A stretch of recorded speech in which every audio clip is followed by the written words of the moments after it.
Sankofa. I'm going to touch back on it when I get back to it eventually. But for the Fight for Life Sons mentorship program, they taught us a lot of things about values, about being a man. And as somebody who grew up and lost his pops when he was like 9, it was really a place for me to actually be myself and be around a lot of people who look like me. Because y'all know in Arizona, it's a lot of us, but we're not really unified and we're not really all put together. So it's kind of hard to find your community when there's nobody who really looks like you, and those who do look like you aren't really interested in the same things you're interested in. You know the face everybody put up, like you know how I go, I'm assuming. But in this program, it taught us a lot of values. One thing was fight for life, no excuses. And with that came that as a young black man, this world is going to try you in ways you never even thought possible. From the people closest to you, from the people who look nothing like you, to the people who don't know you, they probably going to try you the most. From the people at your job, to people at your school, to people you just pass on the street, they going to try you. But the mentorship program taught us how to deal with those trials and tribulations that pop up. Then eventually, I decided to become part of an organization. Who here can tell me what the NAACP is? Yes and no. Well, it's not for kids. Yes, it is for kids. It is the National Association for the Advancement of Colored People, and it is the longest running civil rights organization. Now, what that means is that this organization has been around helping folks who look like us navigate this crazy country we live in. Now, we can already tell that this country really wasn't built with us in mind. It was built to oppress us. We all know this, and if you don't know it, you'll get introduced to it very soon as you grow older in life. National Association NAACP, which stands for National Association for the Advancement of Colored People. NAACP. So when these stories are going on, there are organizations out there helping fight against what's happening. The news won't tell you this because that goes back to that narrative. They're going to show us the reckless version of us, the uncontrolled version of us, the broke version of us, because that's the only thing they want to push forward, because they don't want you to know that there are organizations like these actually helping people get forward. There are black doctors, there are black scholars, there are black organizations helping black people. Black people do come together and don't just cause a mess. They actually do things to benefit the community. These things are real.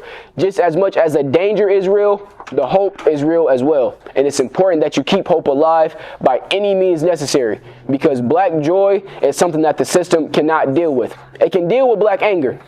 It can deal with black anger. Getting mad won't solve your issues. Using these all the time, picking up a pistol, it ain't gonna solve your issues.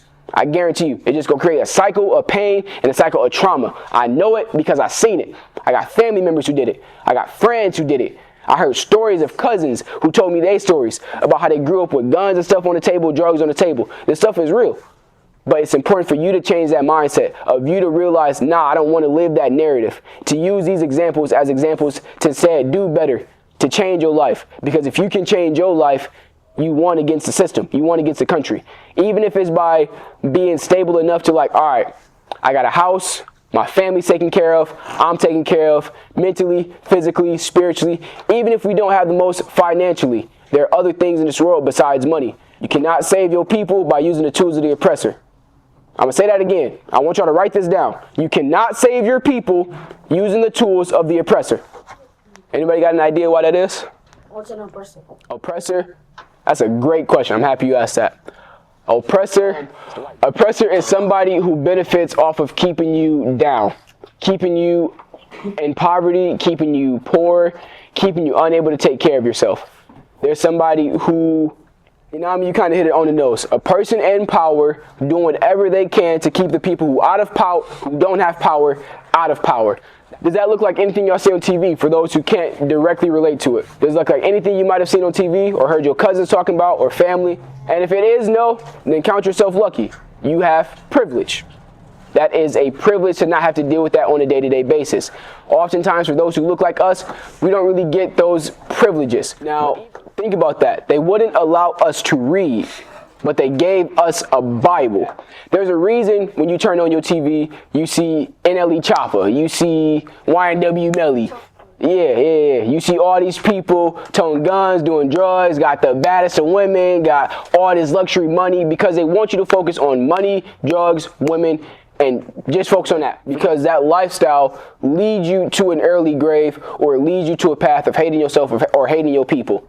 But there are other pathways out there There are organizations out there. There are people out there like these brothers here who are changing hearts and minds and giving back to the community and helping you realize that you can be a doctor, you can be an entrepreneur, you can be a nurse, you can be an astronaut if you want to. You can be in these positions to make these policy changes, to make things better for your community and make things better for your people, while still getting enough money to live comfortably. Because just as AJ was saying, how people who got 9 figures, doctors, lawyers who work 100 hours a week, got all this money, but can't rarely see their family, can't really see their kids.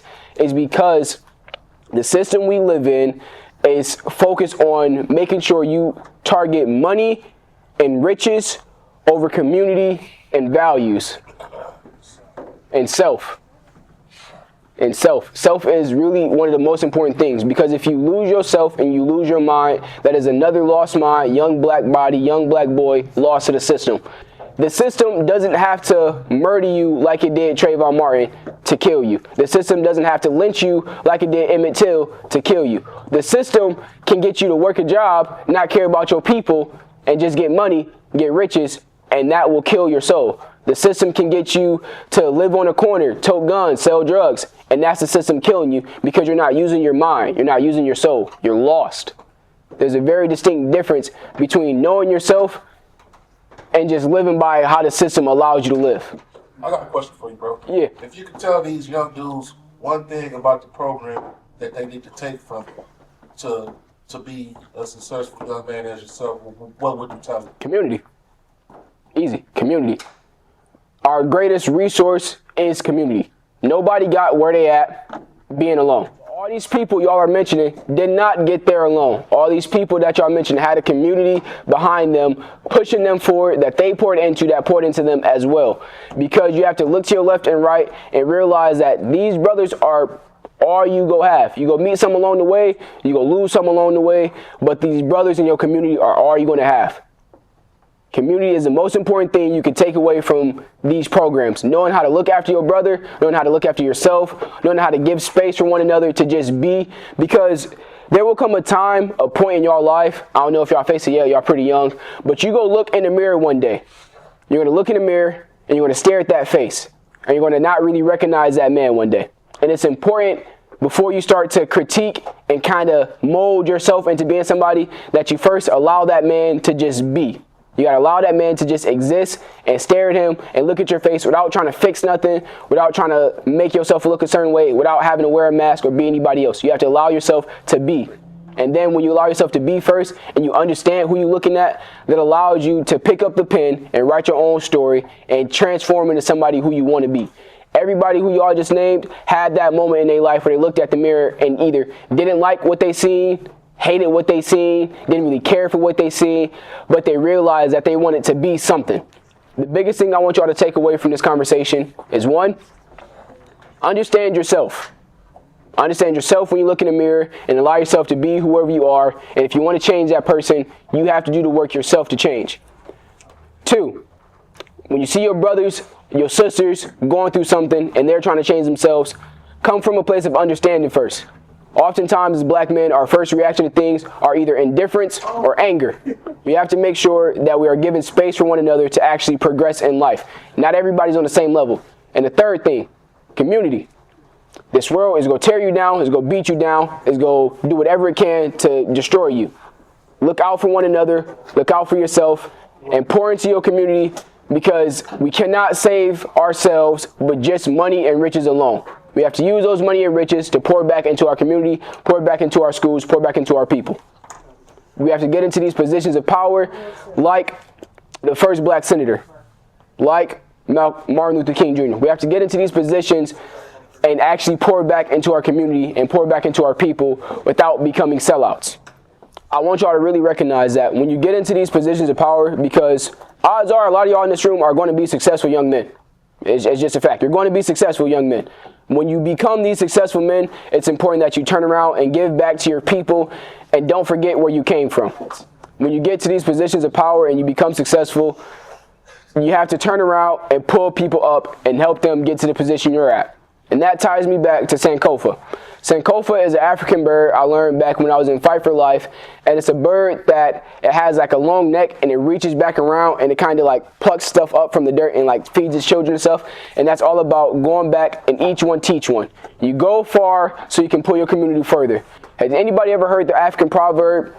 If you want to go fast, go alone. If you want to go far, go together. Oh, I didn't really introduce myself to y'all. My name is Kenneth Robinson. I am the state youth and college president for the NAACP. That means there's about 10 plus charters. That means each charter has about 25 members, president, all the executive committee members. They all report to me throughout the state about the events that they're going on, about the policies that they're improving, about the change that they're trying to do at a youth and college level. So that means students like y'all up to like the college level from ASU, GCU, East Valley, West Valley, they all report to me. Yeah, they all report to me about the change that they're doing in the schools, and I report to the national level. I'm the state youth and college president for the NAACP, so I work on change and organization on a state level. I'm also a nursing student. I'm going to school to get my bachelor's degree. I should graduate when I'm in 2028 with my bachelor's degree in nursing. Besides that, I also work a full-time job as well. And yeah, that's a bit about me. I also do photography on the side. I'm not sure. It doesn't look like